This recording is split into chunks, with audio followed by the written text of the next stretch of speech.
Broadcast is now starting. All attendees are in listen-only mode. Good afternoon and a warm welcome to all. I am Ridul on behalf of Care Ratings. Welcome you to our today's webinar on changing dynamics of Indian TV industry. Appreciate your time in joining us for this webinar. May I introduce our speakers for today? We have with us Mr. Amod Khanorkar, Senior Director at Care Ratings. Along with him, we have Sharmila Jain, Associate Director, and Vahishta Unwalla, Research Analyst at Industry Research. I would like to inform that discussion is in form of a presentation which is visible on your screen. In case of queries, our speakers will take the Q&A session at the end of the presentation. I repeat, in case of queries, please key in the question the slot provided. We'll be having a Q&A session at the end of the presentation. May I request Amod to give his opening remarks?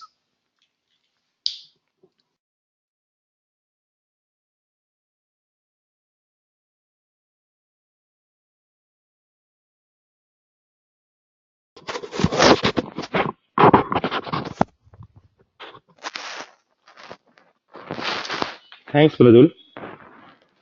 The media and entertainment sector is a sunrise sector for the Indian economy and has been one of the prominent brand ambassadors for India.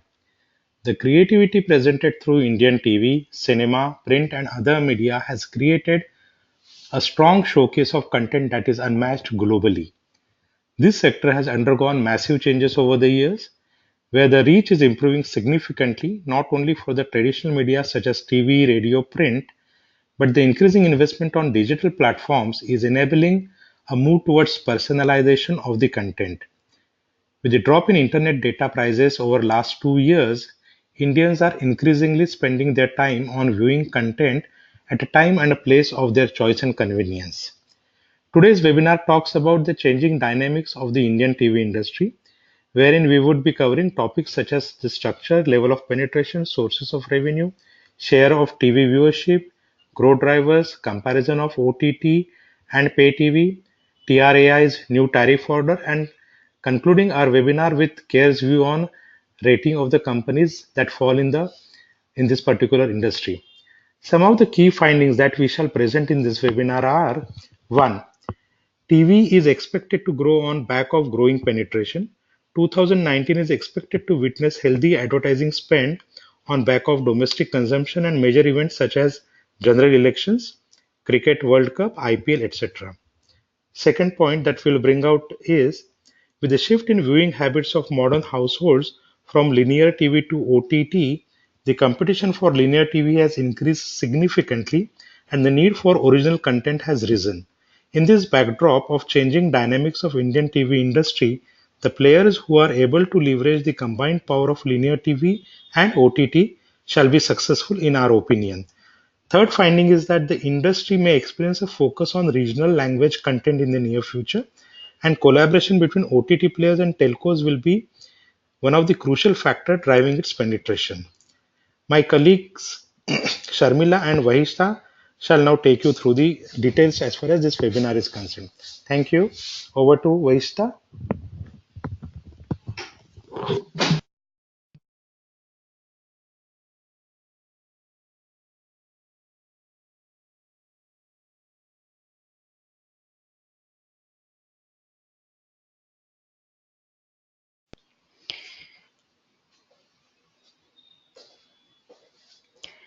Thank you, Amod sir.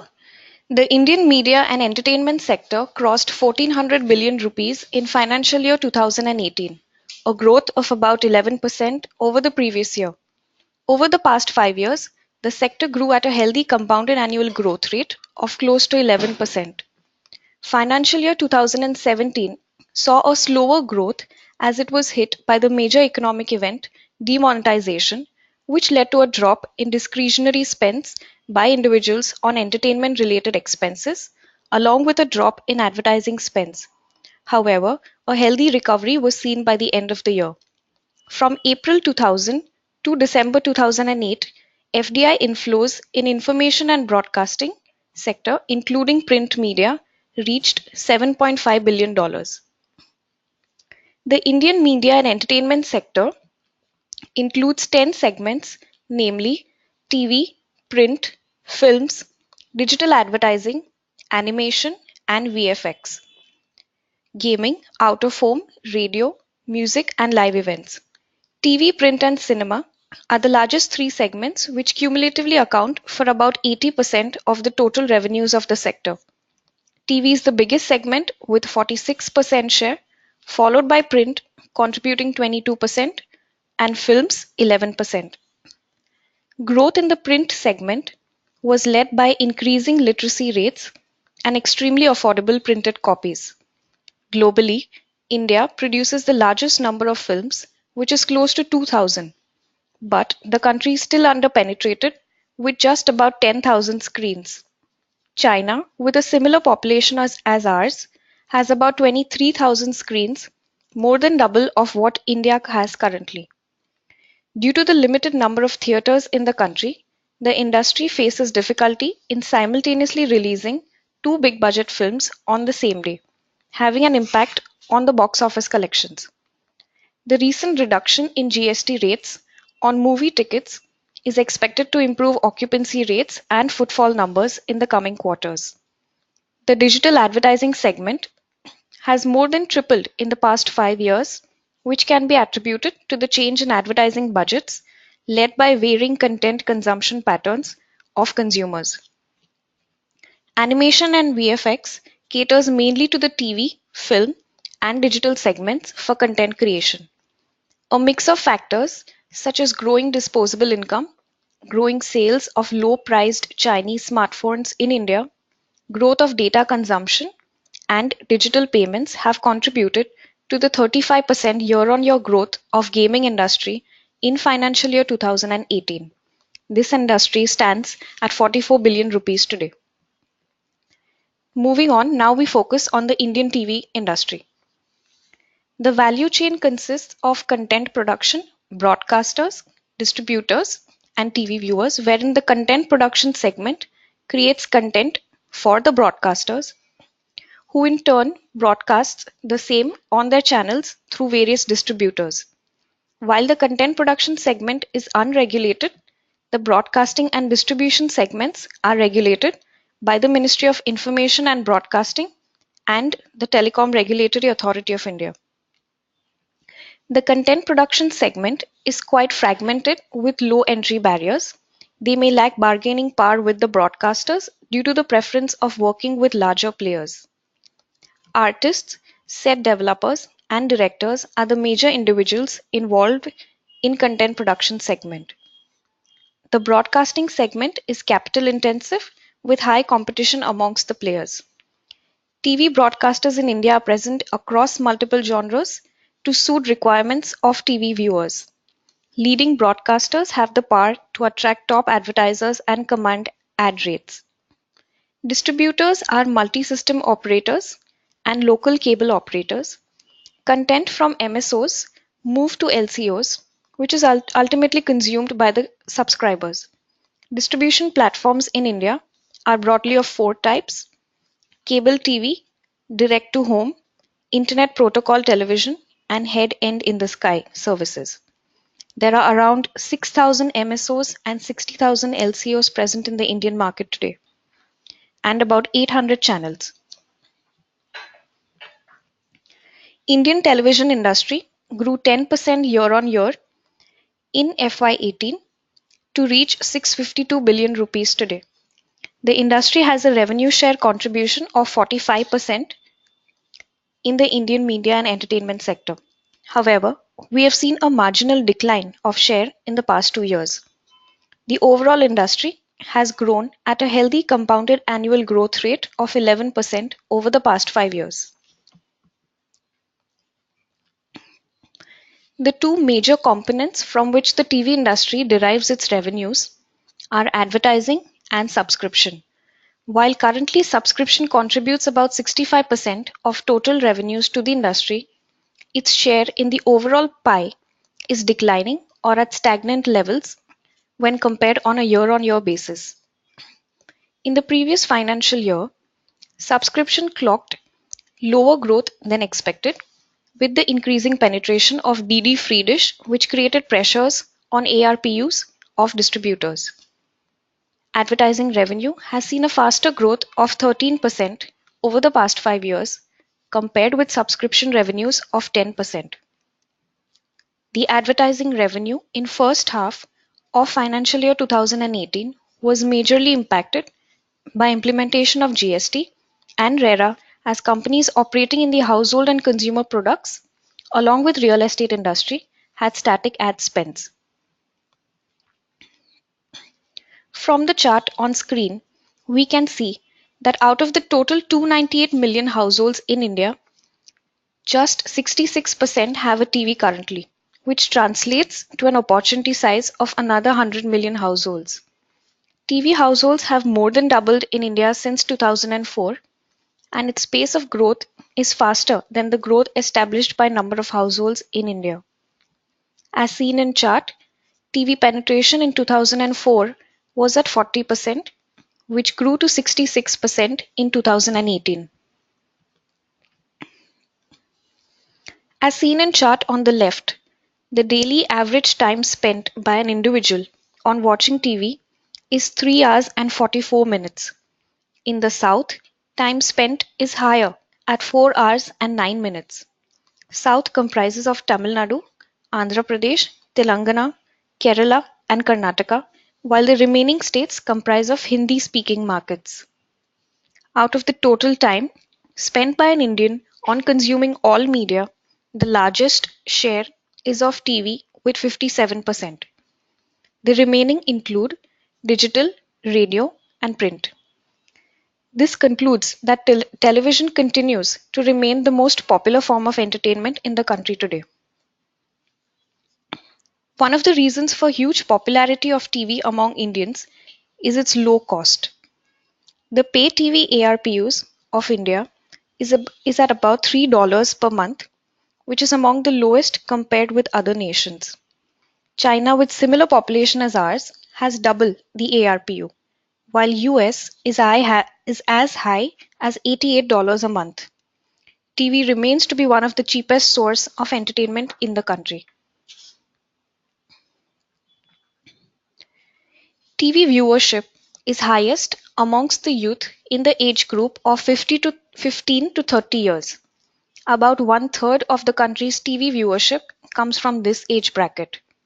Their preferred choices of genres include general entertainment channels, music, movies, and sports. The next category with highest TV viewership in India is of kids from 2 to 14 years, followed by adults from 31 to 40 years, followed by seniors above 50 years of age, and the mature category comprising of individuals from 41 to 50 years. Increase in regional content has led to the growth in viewership of regional genre. Gujarati language has witnessed the highest growth of 146% in 2017, followed by Assamese and Marathi, whereas Hindi language has shown a much lower growth of only 27%. This shows that regional channels have overtaken the growth of Hindi channels in India. This has also led to a growth in advertising revenue of the regional channels. Moving on to the TRAI's tariff order on TV channel pricing. According to TRAI, TV viewers can now pick and choose the channels they wish to watch and pay for only those selected, rather than the earlier system of paying for a bundle of channels that were being pushed to viewers at a fixed rate. TV channels can now be offered either in packs or on a la carte basis, and every standard definition, that is SD, and high definition HD channel is capped at Rs 19. TV viewers can view individual channel prices on the electronic program guide of their set-top boxes. This new tariff order is created with a focus of bringing in transparency and empowering the audience who were earlier offered packs by DTH and cable TV operators without much choice of selection. The new deadline for implementation is pushed to 31st March 2019. The bill charged to TV viewers includes a summation of two components, network capacity fee, and price of pay TV channels, and thereafter an addition of 18% GST. Network capacity fee is the amount charged to a subscriber by distributor for receiving TV channel signals. Network capacity fee for the initial 100 SD channels is capped at Rs 130 per month. For channels beyond 100, network capacity fee will be charged at Rs 20 for every 25 additional channels. However, the distributor is allowed to offer at a discounted price. This ensures that distribution platforms get remunerated for the last mile delivery of content. As shown in the example, if a TV viewer picks and chooses 75 free-to-air channels, the total bill would sum to Rs 153 a month. That is, Rs 130 as network capacity fee and 18% GST. Here the total number of channels is exactly 100. That is, 25 mandatory free-to-air channels and 75 chosen free-to-air channels. And hence, no need arises to pay for any additional network capacity fee. However, if he decides to take an additional free-to-air channel, the total number of channels sum to 101. That is 25 mandatory free-to-air channels and 76 chosen free-to-air channels. This leads to an addition of 20 rupees to the network capacity fee, which makes the total bill Rs 177 per month. The viewer also has a choice to add SD or HD pay channels to his list.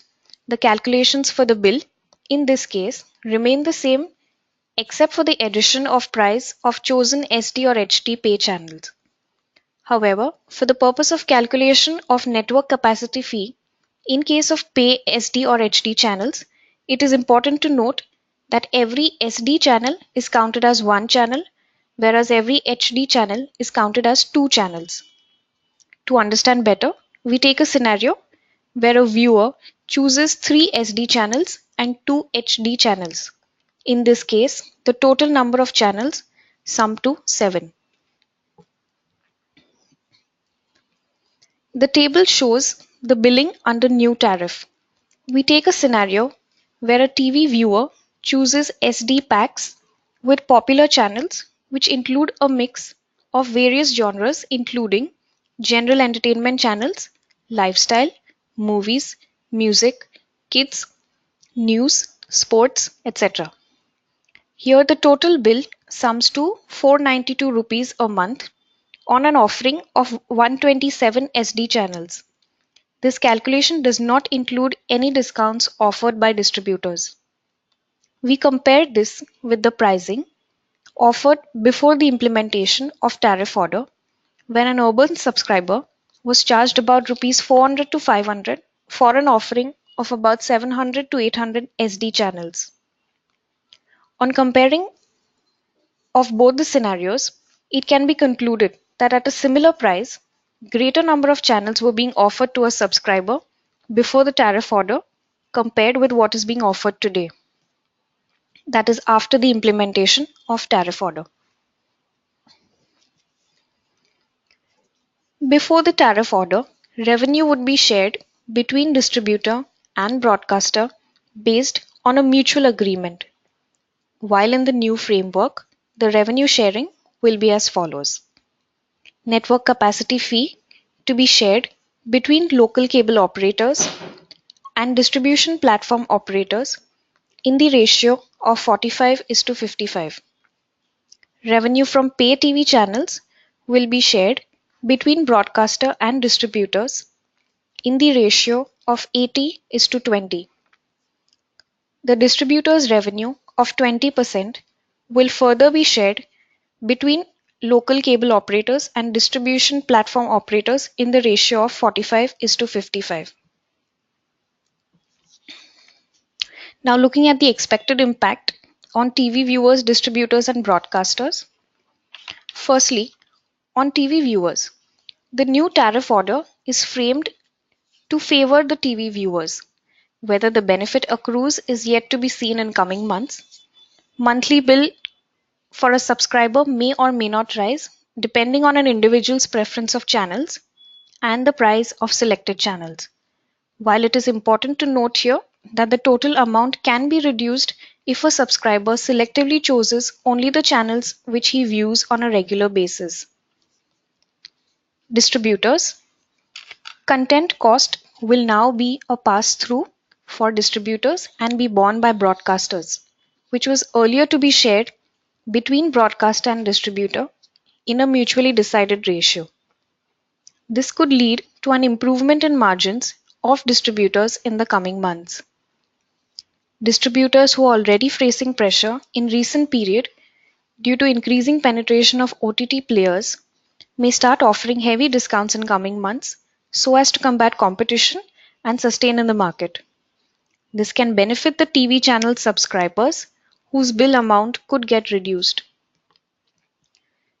We could expect consolidation in the MSO and LCO space in the coming months. The impact on broadcasters. The top broadcasters with quality content could see themselves benefit from the tariff order as they possess loyal audience which brings along pricing power. The unpopular channels will have to increasingly focus on creating content so as to propel viewers to choose their channel, as now content is going to be the king and is essentially what will drive channel selection by TV viewers. Some unpopular channels with low ratings, which were earlier offered in a bundle with other popular channels, will now be at a disadvantage. If they are unable to generate enough subscription and advertising revenue, they could go off air. Thank you. And now I may request Sharmila to continue with the webinar.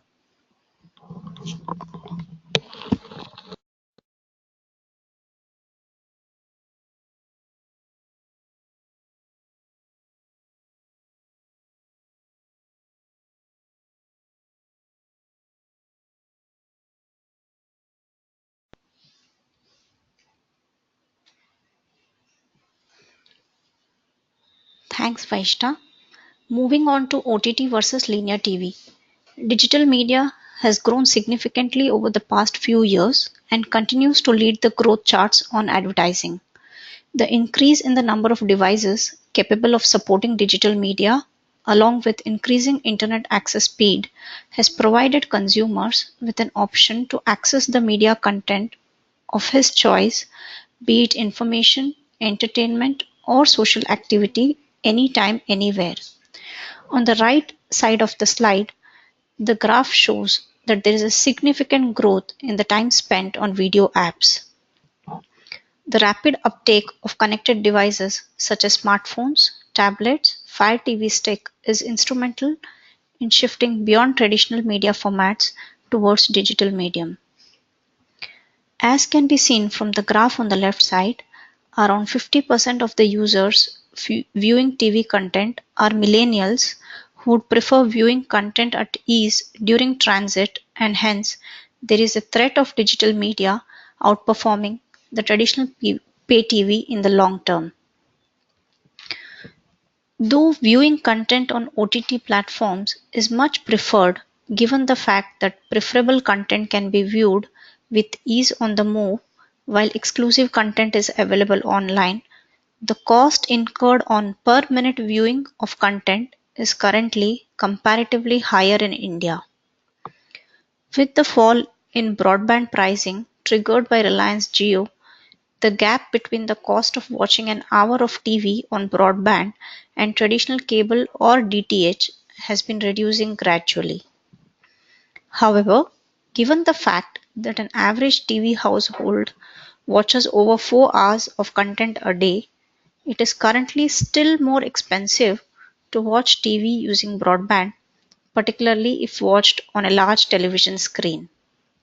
Accordingly, it is expected that TV will continue as a primary medium of entertainment, while digital media will be a complementary source.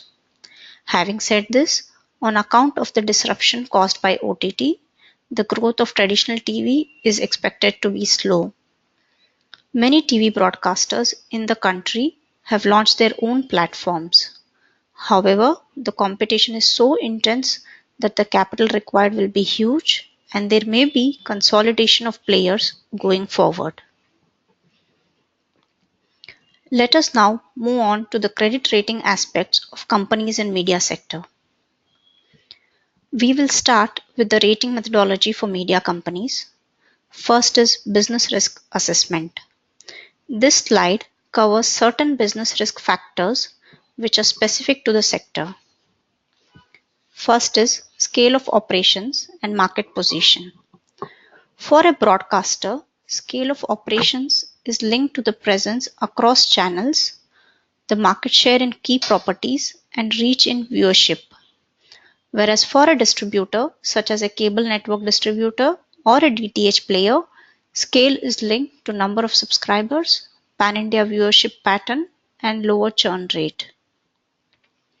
With the large scale of operations, an entity is better positioned to make incremental investments in new content and in new channels, as well as deploy the latest technology.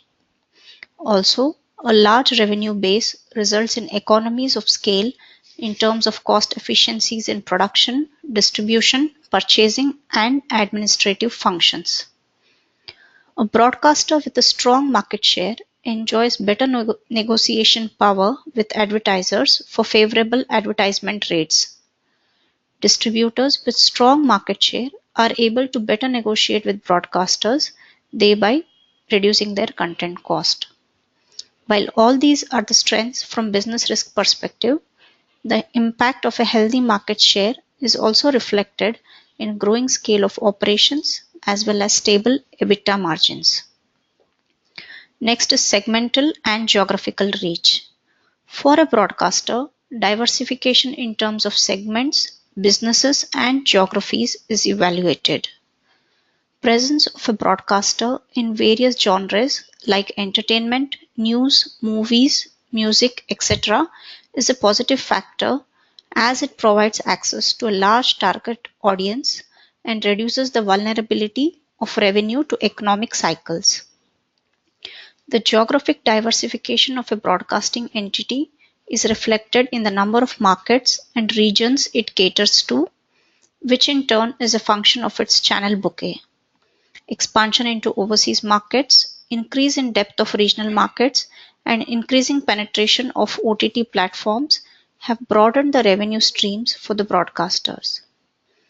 Although the players who focus mainly on regional markets are more vulnerable, they may have a strong position in that market, resulting in healthy revenues and profitability. For a distributor, geographical reach and presence in rural or urban market is assessed. Distributors with larger presence in urban areas have been enjoying higher ARPU when compared to that in rural areas. Next is strong brand and content. This is mainly relevant for the broadcasting industry, where there is huge competition for content, audience, and talent. In fact, strong brand and huge investments required for content creation act as entry barriers for media companies. Companies with strong brand portfolio are able to attract talent, which in turn is expected to result in quality content creation suited to different target audience. Quality content is especially important in the current scenario where there is a large number of players investing in content. The last point under business risk assessment is challenges faced in the industry. Risk of technological obsolescence, changing consumer behavior, intense competition, and regulatory risk. As discussed earlier, a shift is being witnessed from traditional TV viewing to watching content on OTT platforms. Many broadcasters are also investing in various platforms and diversified content to increase their revenue streams. However, they are facing competition from many independent content developers and telecom operators. In this scenario, the ability of companies to absorb these investment costs and maintain the margins is critical from credit perspective. There is an intense competition among various distribution platforms as well. The cable industry faces tough competition from DTH players, which offer better service and picture quality in comparison to the cable network. The industry also faces the risk of technological obsolescence and change in consumer behavior, for example, acceptance of OTT platforms. The media sector in India remains highly sensitive to various government policies and regulations set by the Ministry of Information and Broadcasting and the Telecom Regulatory Authority of India. These regulations generally act as entry barriers for new players, and the impact of these regulations on the credit risk profile of the entities is assessed on a regular basis. Next parameter is financial risk assessment. In order to evaluate the financial risk profile of a media company, CARE Ratings evaluates the profitability, ability to generate healthy cash flows, availability of financial flexibility, leverage, and liquidity position. On one side, sustained operating performance is crucial. On the other hand, companies' ability to maintain the leverage, efficiently manage the working capital cycle, and generate healthy cash flows are also critical.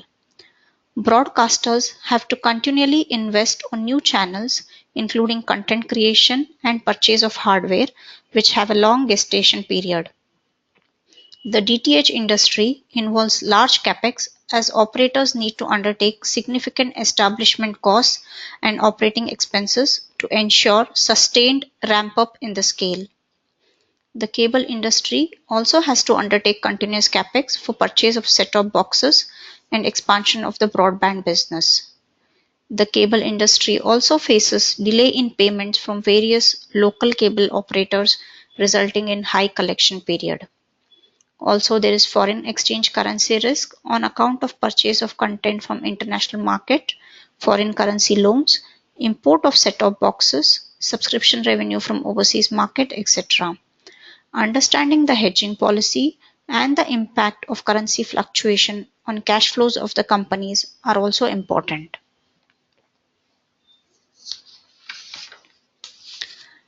Last and the most important parameter is promoter and management quality assessment.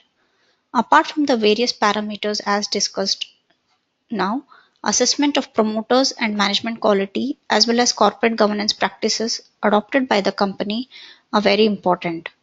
Promoters and management experience, including their presence in the entire value chain of TV segment, is considered. Ability of promoters to fund the capex in a timely manner whenever required is also evaluated. In addition, related party transactions and support to group companies are studied.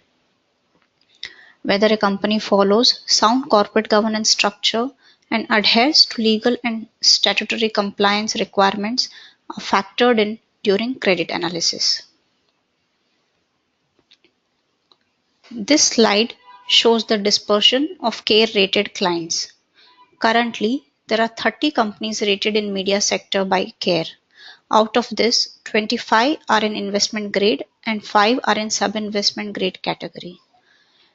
The number of companies operating in this sector is relatively low on account of high entry barriers, and a few large players control the major portion of the industry.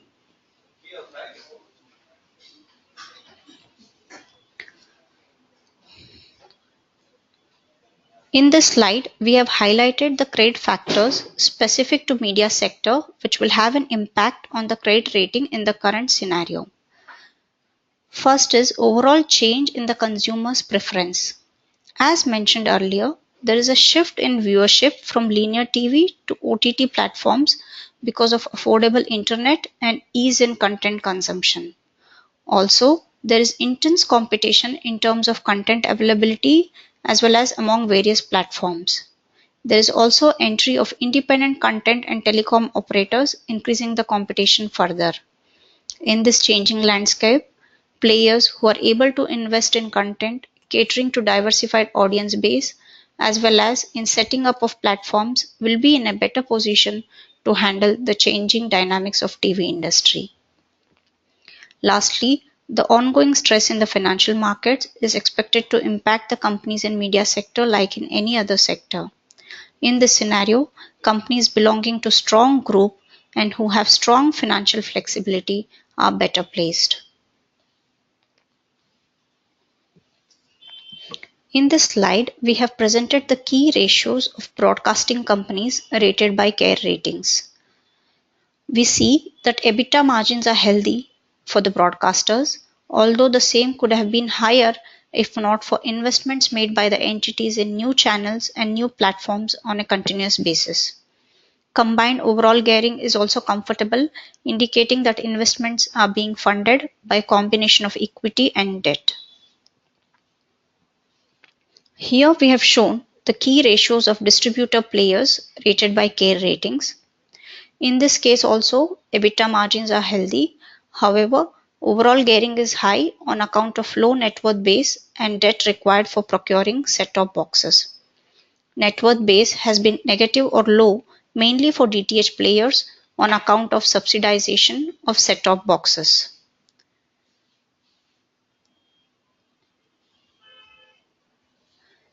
Thank you. With this, we come to the end of a presentation.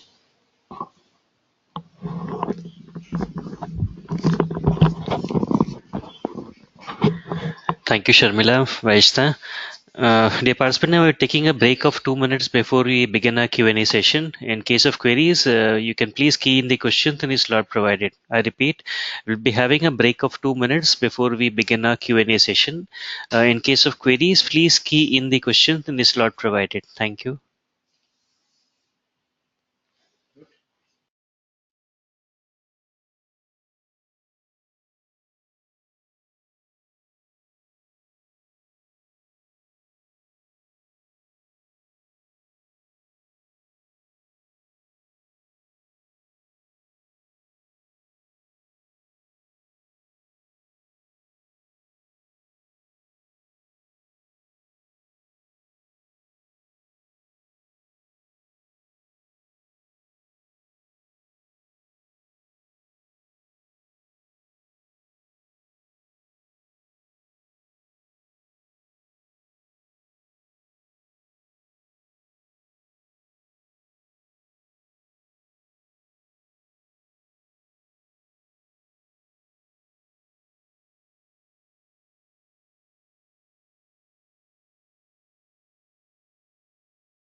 Welcome back. We begin the question answers. First question is from Adit Shah. He's asking, with the arrival of OTT and the tariff orders, will content distributors see the reduction in the monetization cycles of their content? So what we feel is yes, the timeline will get reduced in terms of monetization. This is mainly because the investment required will also be low, and uh, it can be showcased on different platforms including OTT as well as the traditional TV or various smartphones, smart TVs, because of which the monetization cycle should get reduced and the returns may be faster.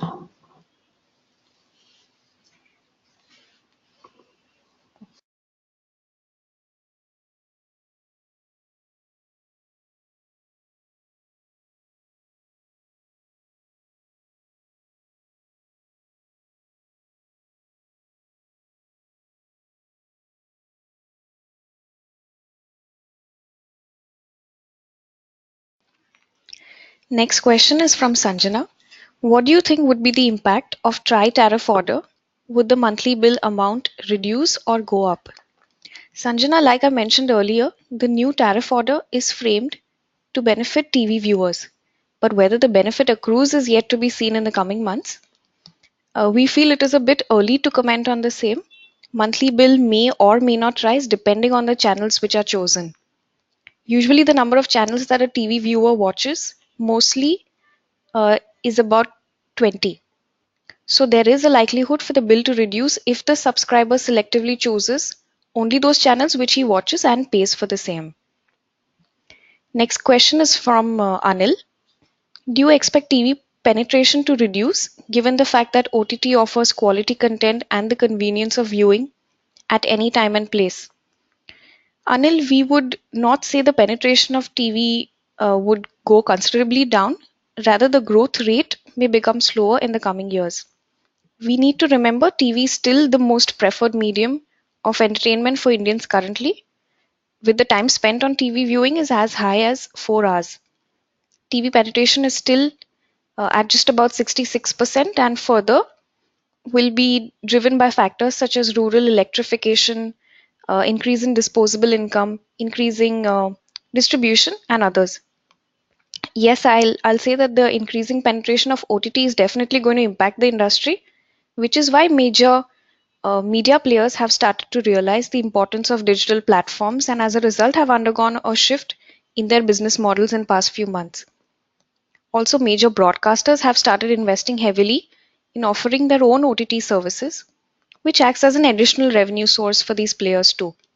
So, answering your question, yes, the increasing penetration of OTT players will definitely have an impact on the industry as it acts as one of the substitutes for watching TV.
The next question is from Adit Shah. With an increasing English-speaking population in the country, will regional content be in direct competition with foreign content as we are seeing increasingly among the urban youth. Adit, we'd like to restate that regional content is the one that is leading growth in viewership of the regional genre. As we had mentioned, Gujarati language has witnessed the highest growth of about 146% in 2017, whereas Hindi language had seen a growth of only about 27%. So we cannot state that the increasing English-speaking population will be a direct competition for the regional content as yet, because a huge population that watches TV belongs to the rural areas as well. So regional content is going to stay and will grow.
Yeah, the next question is from Purnima Nair.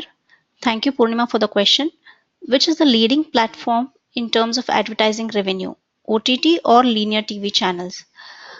Although the advertising revenue from OTT platforms have grown substantially, but still the advertising revenue earned from TV channels is still high in terms of the percentage. If we see, it's still high, and for some more time it will continue to remain so, because primary medium of entertainment will still be linear TV, and OTT will be like a complementary source of entertainment as far as TV viewing is concerned.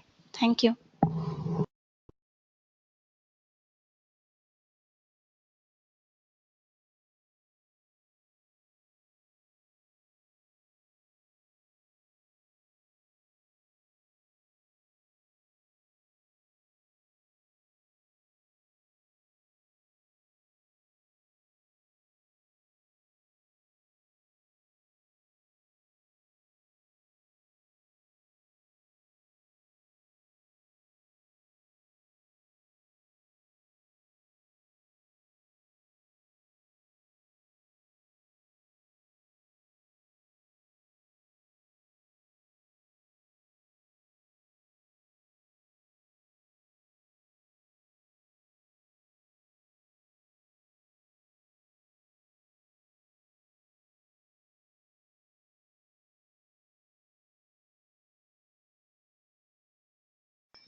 The next question is again from Adit Shah.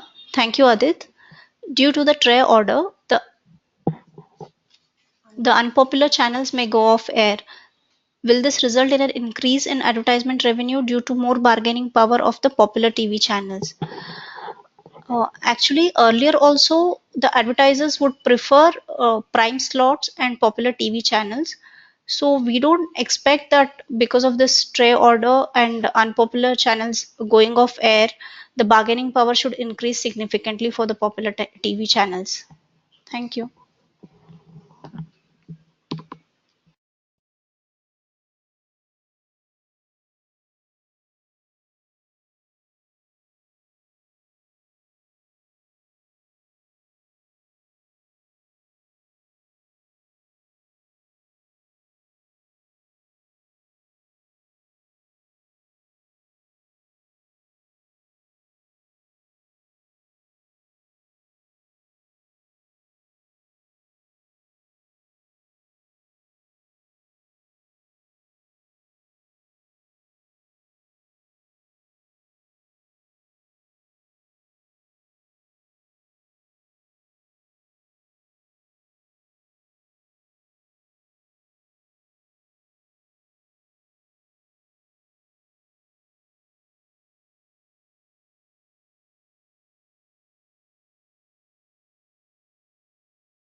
The next question is from Amit Rastogi. Regarding the try order, it will have a big impact on the subscriber's pocket, as earlier he was enjoying HD and SD feeds across all channels with the same cost, and now he may have to pay more to enjoy all these channels. Uh, Amit, we feel that earlier also HD channels were coming at HD channels were coming at a higher cost of SD channels, and like I mentioned earlier, the benefit that we expect on the TV viewers from this try framework may or may not rise depending on what channels that the TV subscriber chooses.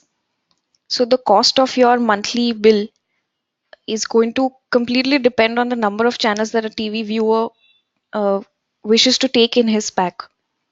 So the price may or may not rise. Thank you.